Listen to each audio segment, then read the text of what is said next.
सुसमाचार ग्रंथ की पुस्तक और प्रेरितों के काम की पुस्तक, उसका 10 अध्याय और 34 पद में इस प्रकार से लिखा है, तब पतरस ने कहा, अब मुझे निश्चय हुआ कि परमेश्वर किसी का पक्ष नहीं करता। पतरस इस वचन के माध्यम से, इस कथन के माध्यम से लोगों से बातचीत करते हैं और कहते हैं, now I know for certain that God does not show favouritism with people but treats everyone on the same basis. God does not show favouritism, परमेश्वर किसी का पक्षपात नहीं करता, किसी का पक्ष नहीं लेता, या परमेश्वर किसी से भेदभाव नहीं करता, है ना। भेदभाव, ऊंच नीच और ये सारी चीज़ें परमेश्वर के स्टैंडर्ड में नहीं है। तो ये बात पतरस को तब मालूम पड़ा जब पतरस ने एक दर्शन देखा। परमेश्वर ने अपने स्वर्गदूत को भेजकर पतरस के जीवन में इस बात को बताया दर्शन के माध्यम से। और जब पतरस ने उस स्वर्गदूत का दर्शन पाया और उन बातों को जो कुछ दर्शन में पतरस ने देखा, उसको जब वो समझा, तब पतरस कॉन्फिडेंटली अन्य जाति लोगों के बीच में, अन्य लोगों के बीच में वो खड़े होकर के इस बात को कहते हैं कि परमेश्वर किसी का पक्ष नहीं करता। परमेश्वर मतलब क्या? परमेश्वर किसी का पक्षपात नहीं करता, परमेश्वर किसी से भेदभाव नहीं करता है। क्योंकि पतरस यहूदी जाति से थे, पतरस यहूदी था, और जो यहूदी परंपरा है, जो ट्रेडिशन है, जो यहूदी ज्यूज लॉ है, वो बहुत ही स्ट्रिक्ट लॉ है। उसके अंदर एक ज्यूज व्यक्ति, यहूदी व्यक्ति किसी अन्य जाति व्यक्ति के साथ किसी प्रकार का संबंध नहीं रख सकते, किसी प्रकार का उठ बैठ नहीं कर सकते, उनके संग खान पान नहीं कर सकते, किसी प्रकार का मेल जोल उनके आपस में नहीं हो सकता है। और इवन यहाँ तक इतना स्ट्रिक्ट लॉ है यहूदी परंपरा में उस वक्त कि यहूदी व्यक्ति किसी अन्य जाति के घर में भी नहीं जा सकते हैं। ये वहाँ का ट्रेडिशन, कस्टम था, ये वहाँ की जो उस वक्त की जो यहूदी परंपरा थी इस प्रकार से थी, और सभी यहूदी लोग इसको फॉलो करते थे, जो ज्यूज लॉ था। इवन यहाँ तक यीशु मसीह जो थे वो यहूदा के वंश से थे और यीशु मसीह यहूदी थे, लेकिन यीशु मसीह यहूदी होने के साथ साथ परमेश्वर के पुत्र थे, स्वयं परमेश्वर थे वो। तो उन्होंने कभी भी इस प्रकार का भेदभाव या पक्षपात का जीवन नहीं जिया। यीशु मसीह ने जब अपना ज्ञान उपदेश आरंभ किया लोगों के बीच में, तो उन्होंने कभी भी किसी आम और खास को नहीं देखा। उनका जो ज्ञान उपदेश था वो यूनिवर्सल था, वो सबके लिए था, चाहे वो कोई यहूदी जाति से हो या किसी अन्य संप्रदाय से हो, किसी अन्य जाति से हो। यीशु मसीह ने सुरूपनिकी जाति की जो स्त्री थी उनसे भी बातचीत किया।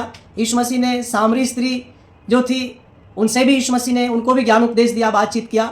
और साथ ही यीशु मसीह आसपास के प्रदेश में, है ना, जो भी आसपास के क्षेत्र था, रीजन था, प्रदेश था, वहाँ गए, अन्य जाति के लोगों के नगरों में जाकर के यीशु मसीह ने ज्ञान उपदेश किया, बिना पक्षपात के, बिना भेदभाव के।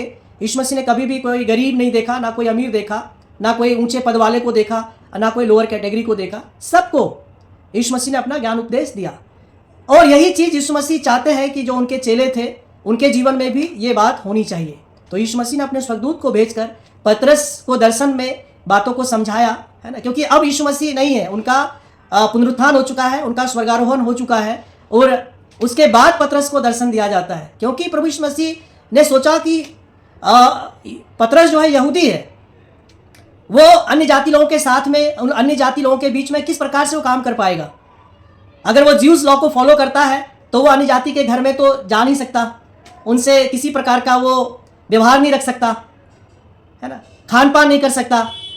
तो प्रभु यीशु मसीह का काम में ये बाधक हो सकता था, ये सारी चीज़ें जो ज्यूज लॉ था, जो वहाँ का परंपरा था। तो परमेश्वर ने, प्रभु यीशु मसीह ने अपने स्वर्गदूत को भेज करके दर्शन के माध्यम से पतरस को सारी बातों को समझाया। और जब पतरस दर्शन की बातों को समझ गया तो वो अन्य जाति लोगों के बीच में खड़े होकर के, और साथ ही कुछ यहूदी भाई लोग भी थे, उनके बीच में खड़े होकर के कॉन्फिडेंटली इस बात को कहते हैं। अब कोई कंफ्यूजन नहीं, कोई डाउट नहीं है पतरस के जीवन में।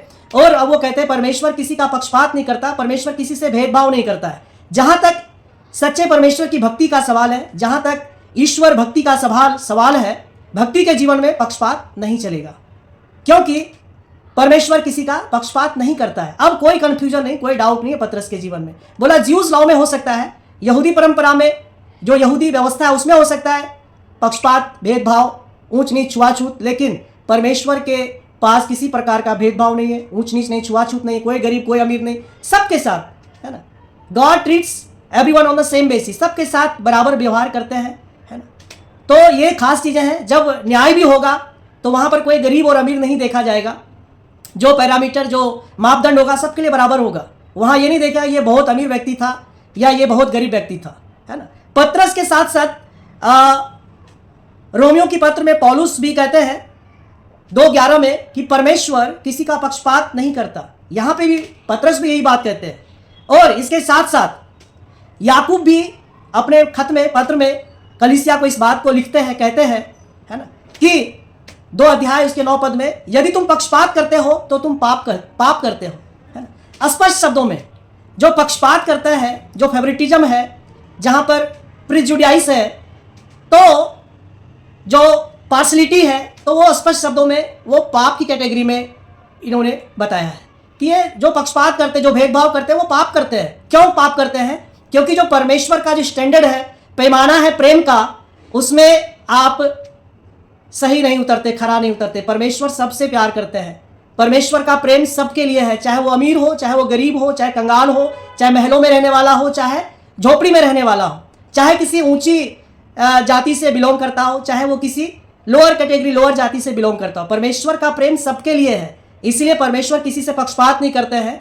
तो जहां तक परमेश्वर की भक्ति का सवाल है, इस भक्ति के जीवन में हमें और आपको भी किसी को पक्षपात नहीं करना पड़ेगा, क्योंकि याकूब साफ साफ लिखते हैं कि यदि तुम्हारी सभा में, जब तुम सत्संग करते हो, जब तुम ज्ञान उपदेश देते हो, जब मंडली लगती है, जब झुंड इकट्ठा होता है लोगों का समूह, तो उस वक्त यदि कोई सोने चांदी या बहुत महंगे आभूषण को पहन करके आ जाए और तुम उस व्यक्ति से कहो कि आओ भाई, आप ऊंचे सिंहासन पर बैठो, ये अच्छी कुर्सी आपके लिए है, और एक कंगाल व्यक्ति आता है जो साधारण सा कपड़ा पहन करके आया है, जिनके पास में हो सकता है साफ सुथरे कपड़े ना हो, कंगाल व्यक्ति, उनको आप कहो आप जमीन में बैठो, मेरे पाँव के पास बैठो, तो अगर ऐसा आप करते हो तो आप पाप करते हो, आप पक्षपात करते हो। क्योंकि परमेश्वर का जो ज्ञान है सबके लिए है, चाहे अमीर हो, गरीब हो, कंगाल हो, सबके लिए है वो ज्ञान, बराबर है वो। परमेश्वर की भक्ति हर कोई कर सकता है ना, क्योंकि परमेश्वर के लिए सब बराबर है। परमेश्वर के पास गरीब भी जा सकता है, अमीर भी अपनी वो जा सकता है विनती, प्रार्थना, निवेदन को लेकर के। परमेश्वर के दरबार में किसी प्रकार का कोई पक्षपात नहीं है। तो पतरस ने दर्शन के माध्यम से सीखा, स्वर्गदूत ने जो दर्शन दिया, जो बातें उन्होंने देखा दर्शन में, वो सारी चीज़ों को वो समझ पाया। और पौलुस भी अपने खत में, पत्र में, रोमियो को पत्र में यही कहते हैं कि तुम पक्षपात मत करो, पार्शलिटी मत करो। और याकूब के पत्र में भी यही लिखा है, यदि तुम पक्षपात करते हो, किसी का फेवर करते हो, किसी व्यक्ति विशेष का या किसी खास जाति को आप फेवर करते हो, है ना, ऊंच नीच करते हो, भेदभाव करते हो, तो आप स्पष्ट तरीके से आप पाप करते हो। तो आपकी भक्ति यहीं पे असफल है, आपकी भक्ति व्यर्थ है। फिर तो जहाँ तक परमेश्वर की भक्ति का सवाल है, तो हमें यीशु मसीह के जीवन को फॉलो करना है। यीशु मसीह ने किसी का पक्षपात नहीं किया, चाहे वो सामरी स्त्री हो तो यीशु मसीह ने पूरा ज्ञान उपदेश उनको किया, चाहे सुरूपनिकी जाति की स्त्री लेडी उनके पास आई थी अपने बच्चे की चंगाई के लिए, तो प्रभु यीशु मसीह ने उनको भी, उनकी भी प्रार्थना को सुना, उनको भी वो उनकी बेटी को चंगा किया। और सारे प्रदेश में, यरूशलेम के आसपास के समस्त क्षेत्र में, है ना, यरीहो में, जगह जगह प्रभु यीशु मसीह पैदल चल करके, है ना, ज्ञान उपदेश किया सबको, चाहे गरीब हो, अमीर हो, चाहे ऊंचे पद वाले हो, इवन यहाँ तक टैक्स कलेक्टर, इवन यहाँ तक डॉक्टर, है ना। लूका जो था वैद्य था, डॉक्टर था। मत्ती जो था वो टैक्स कलेक्टर था। जक्कई जो था टैक्स कलेक्टर था, है ना। सबको परमेश्वर ने ज्ञान उपदेश दिया। और कंगाल जो भीख मांगता था, उसने जब पुकार के कहा, हे दाऊद की संतान, मुझ पापी पर दया कर, मुझ पर दया कर, तो परमेश्वर ने उनकी भी सुना, यीशु मसीह ने सुना, उस कंगाल की भी आवाज को परमेश्वर ने सुना और उसको चंगाई दी। तो परमेश्वर ने किसी का भेदभाव नहीं किया। कोढ़ी व्यक्ति भी प्रभु यीशु मसीह के पास आए तो परमेश्वर ने उनकी भी सुना, है ना। तो जहाँ तक परमेश्वर की भक्ति का सवाल है, तो आप या कोई भी व्यक्ति, हमें से कोई भी किसी प्रकार का पक्षपात ना करे, और ना ही परमेश्वर का वचन हमें सिखाता है कि हम भेदभाव करें या पक्षपात करें या ऊंच नीच को देखें। नहीं, परमेश्वर के लिए सब बराबर है। परमेश्वर की मंडली में सब खास है, परमेश्वर के लिए सभी खास हैं। प्रभु कहता है कि तू मेरी दृष्टि में अनमोल और अत्यंत प्रतिष्ठित ठहरा है। परमेश्वर की दृष्टि में एक धनवान भी उतना ही बहुमूल्य है और एक कंगाल भी, एक दरिद्र भी उतना ही बहुमूल्य है। परमेश्वर के लिए सब खास है, सब विशेष है, सभी परमेश्वर की संतान, सब परमेश्वर के बच्चे हैं। तो यीशु मसीह के स्वभाव को अपने जीवन में हमें जीना है। यीशु मसीह का जो स्वभाव था वो प्रेमी स्वभाव था। यीशु मसीह का स्वभाव जो था वो दया से भरा हुआ था। यीशु मसीह का स्वभाव जो था वो अत्यंत नम्र स्वभाव था, विनम्र स्वभाव के थे प्रभु। और उन्होंने कहा कि मेरे पास आओ, मुझसे सीखो कि मैं मन में दीन और नम्र हूँ, है ना। आप घमंड ना करो, अभिमान ना करो। आप अपने ऊंचे पद पर अभिमान ना करो। आप अत्यंत धनी होने पर आप घमंड ना करो, अभिमान ना करो। ये धन नष्ट हो जाएगा। आप ऊंची जाति पे आप घमंड ना करो, है ना। क्योंकि पौलुस कई बार वो एक रोमी होकर के भी, है ना, वो घमंड नहीं करता है इस चीज को। वो बिन्यामीन के गोत्र से था, वो भी यहूदी था, लेकिन फिर भी घमंड की बात नहीं समझा, वरन अपने आप को प्रभु के लिए सब कुछ न्यौछावर कर दिया। जाति को भी, ऊंची जाति होना भी वो उसने त्याग दिया उसको, और जहां भी जाता था उसके समानता में वो हो जाता था, सबसे मिलता था, बड़ा रीजनेबल स्वभाव था। तो प्रभु कहते हैं आप घमंड मत करो, दीनता और नम्रता का जीवन जियो, किसी बात पे आप घमंड ना करो, है ना। आप चाहे कितना ऊंची जाति से हो, ऊंचे समाज से हो, आप कितना धनी हो, आप कितना आलीशान बंगले में रहते हो, है ना, इन सब चीज़ों पे आप घमंड ना करो। आप अपने ऊंचे पद पे घमंड ना करो कि आप बहुत बड़े नौकरी पैसे पे आप कलेक्टर हो या बहुत ऊंचे ओहदेदार हो आप, ना। परमेश्वर के लिए सब बराबर है। एक गरीब व्यक्ति जो मजदूरी करता है, एक जो भीख मांगता है, सब परमेश्वर के लिए बराबर है। इसलिए आप किसी चीज़ पे आप घमंड ना करें, है ना। घमंड करने की जरूरत ही नहीं है, परमेश्वर के लिए सब बराबर है। इसलिए पौलुस ने कभी भी घमंड नहीं किया, है ना। पौलुस बिन्यामीन के गोत्र से था, यहूदी जाति से होकर के भी, है ना। उसके बाद वो, उसके पास रोमी नागरिकता भी था उनके पास, लेकिन फिर भी उसका वो इस्तेमाल नहीं करते थे। यीशु मसीह के लिए सब उसने, पौलुस ने सब कुछ को त्याग दिया था। वो जिस भी कौम में, जिस भी समुदाय में, जिस भी जाति वर्ग में, अन्य जाति में जाते थे, उनके साथ वो घुल मिल जाते थे।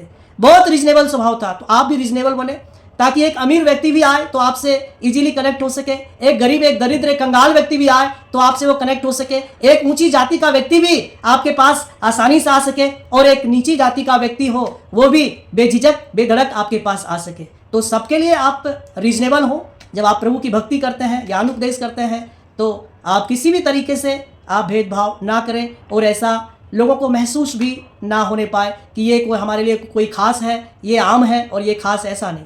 सब बराबर है, सब विशेष है। परमेश्वर की भक्ति में, परमेश्वर की मंडली में सब लोग विशेष हैं, क्योंकि परमेश्वर का वचन कहता है कि संसार तुम्हें रिजेक्ट कर दे, संसार के लोग तुम्हें ठुकरा दे, लेकिन मेरे बेटे, मेरे बेटियों, मेरी बच्चियों, तू मेरी दृष्टि में बहुत ही अनमोल और प्रतिष्ठित ठहरा है।